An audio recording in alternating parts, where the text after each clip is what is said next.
Voici quelques explications vidéo pour vous aider à créer votre album.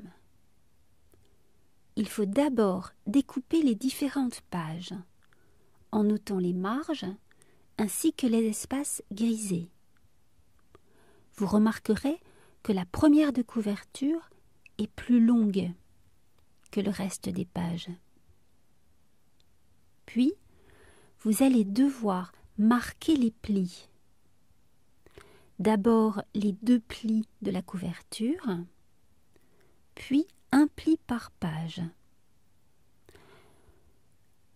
La dernière de couverture ne comporte aucun pli. Ensuite, vous allez ranger les documents en respectant l'ordre de la photographie.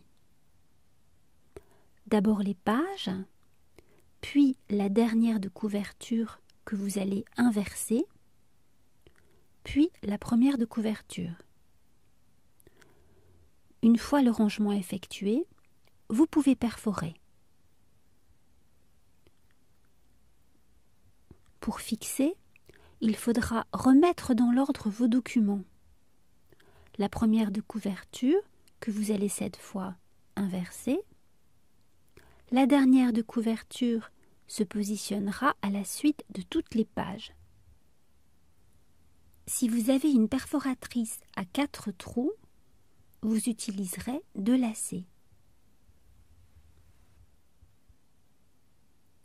On observe donc que le rabat de la première de couverture couvre esthétiquement la reliure des pages.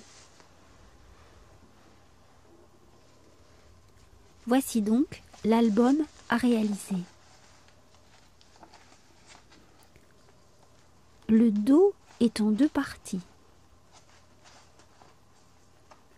La première de couverture est plus longue et donne l'illusion d'une reliure à l'ancienne. On observe le marquage interne des plis.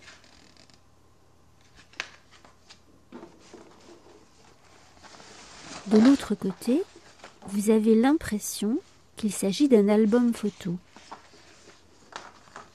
Ainsi, il vous sera facile d'y ajouter quelques pages. L'album se feuillette facilement grâce aux plis que vous avez formés sur chaque page. Les 3 premières pages sont composées uniquement de texte. Puis sur la 4e page, vous allez coller la carte correspondant à l'illustration. Cette carte a simplement été pliée en 4 après avoir été découpée. Toutes les cartes du livre seront à cacher, où vous le souhaitez.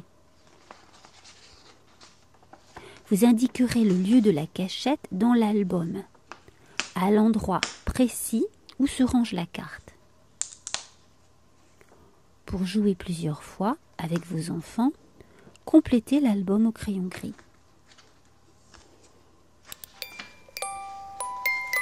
J'espère que ce petit bricolage vous plaira et que vos enfants s'amuseront bien.